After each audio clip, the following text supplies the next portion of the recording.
प्रणाम दोस्तों आज हम बात करेंगे दोस्तों आज शिवरात्रि के अवसर पर दोस्तों हम सभी लोग उस परमात्मा का ध्यान करेंगे दोस्तों तो हमें सहज ध्यान सध जाता है दोस्तों। जो योगियों के भी योगी हैं दोस्तों, जो साधकों के भी बहुत बड़े साधक हैं, वो कहते हैं 1000 बार जब वो एक बार ध्यान में जाते हैं शिव तो 1000 वर्ष तक ध्यान में रहते हैं दोस्तों। तो साधना करना हमें सीखना है तो भगवान शिव से सीख सकते हैं दोस्तों कि साधना कैसे करना चाहिए। लेकिन आज के दोस्तों संसार में साधना से, प्रभु से, परमात्मा से किसी को मतलब ही नहीं। सभी लोग अपनी वासनाओं की ओर दौड़ रहे हैं। अपनी वासनाओं की पूर्ति कैसे हो जाए, इस भाग दौड़ बड़ी ज़िंदगी में लगे हुए हैं। सभी पूजा अर्चनाएं दोस्तों परमात्मा के लिए ना हो के दोस्तों केवल अपनी इच्छाएं और वासनाओं के लिए की जा रही हैं दोस्तों। परमात्मा की दोस्तों किसी की वो ज़रूरत ही नहीं है दोस्तों। परमात्मा के लिए तो कोई साधना करता ही नहीं है दोस्तों। सब अपने भोग विलास के लिए साधनाएं करते हैं, ये परमात्मा में ये दे देना, ये परमात्मा में वो दे देना। लेकिन ईश्वर को, उस मालिक को दोस्तों कोई नहीं चाहता। उसको पाने की प्यास किसी के अंदर नहीं है दोस्तों। कोई उसे पाना ही नहीं चाहता दोस्तों। तो परमात्मा से मैं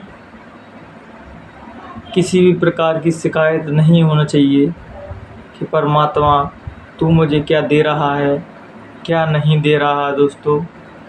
सभी में दोस्तों हमें खुश रहना चाहिए और सभी चीज़ों को परमात्मा का प्रसाद समझ के हमें ग्रहण करना चाहिए। चाहे सुख हो या दुख हो हमारे जीवन में दोस्तों, जीवन दोस्तों समांतर से नहीं चलता दोस्तों। उसमें उतार चढ़ाव आते ही हैं दोस्तों। लेकिन हम उस उतार चढ़ाव को स्वीकार नहीं करते, एक्सेप्ट नहीं कर पाते। जब सुख आते हैं तो सब कुछ भूल जाते हैं, दुख आते हैं तो रोने लगते हैं, ए परमात्मा तुमने मैं दुख क्यों दिए, भगवान तुमने मैं दुख क्यों दिए दोस्तों। आप जो सोचिए, इस संसार को दोस्तों दुखालय कहा गया है। इस संसार में जो आया है दोस्तों उसको सुख तो मिलना ही नहीं है। सुख का भ्रम बना हुआ है दोस्तों, सुख है दोस्तों। इसलिए तो हर व्यक्ति को कुछ ना कुछ समस्याएं लगी हुई हैं, कुछ ना कुछ मुसीबतें हैं दोस्तों। यहाँ पूर्ण सुख तो कोई नहीं है दोस्तों। पूर्ण सुख तो दोस्तों उसकी भक्ति में, उसकी मौज में ही है दोस्तों। जो उसकी मस्ती में मस्त रहता है दोस्तों वही सच्चा सुख है दोस्तों। कि तभी तो कहा है कि मस्त रहा मस्ती में और आग लगा बस्ती में दोस्तों। जिसकी मस्ती दोस्तों जिंदा है उसी की हस्ती जिंदा है दोस्तों। सीरियस आदमी दोस्तों, जितना सीरियस आदमी होगा, जितना गंभीर आदमी होगा, उतना वो अहंकारी होगा दोस्तों। लेकिन उसके अहंकार को आप तभी जान सकते हैं दोस्तों जब आप उसके अहंकार पर चोट कर दिए जाए, उसके बारे में कुछ कह दिया जाए तो उसका अहंकार सांप की तरह पुचकार मारने लगता है दोस्तों। और सच्चा आदमी हमेशा मस्त रहते हैं दोस्तों। वो किसी भी प्रकार की चिंता, किसी भी प्रकार की उदासी नहीं रहते, हमेशा प्रसन्न रहते हुए हैं, ईश्वर की भक्ति में मगन रहते हैं दोस्तों। और दोस्तों ईश्वर की भक्ति का सच्चा सुख यही है दोस्तों कि वो साधक किसी भी परिस्थितियों में रहे दोस्तों, वो खुश रहता है, उस मालिक की मौज में रहता है कि सब कुछ ये मालिक कर रहा है, मालिक के अलावा कोई कुछ नहीं कर रहा है। तो एक शायर ने क्या शायरी खूब कही कि जिसको समुद्र देना है उसको कतरा नहीं देता, जिसको समुद्र देना है उसको कतरा नहीं देता, खुदा अपने चाहने वालों को कभी दुनिया नहीं देता। दोस्तों, जो परमात्मा की ओर निकलते हैं दोस्तों, जो उसकी साधना में निकलते हैं, उसको परमात्मा संसार नहीं देता दोस्तों। संसार से भी जो ऊपर की चीज़ है, परमानंद कहा गया है दोस्तों, परमात्मा को वो दे देता है साधकों को दोस्तों, जिसमें साधक जाने के बाद सभी दुखों से मुक्ति मिल जाती है दोस्तों, जिसको हम शिव नेत्र कहते हैं, तीसरा नेत्र कहते हैं, समाधि कहते हैं, अनाहत बोलते हैं, अनहलक कहते हैं, अहम ब्रह्मास्मि कहते हैं दोस्तों।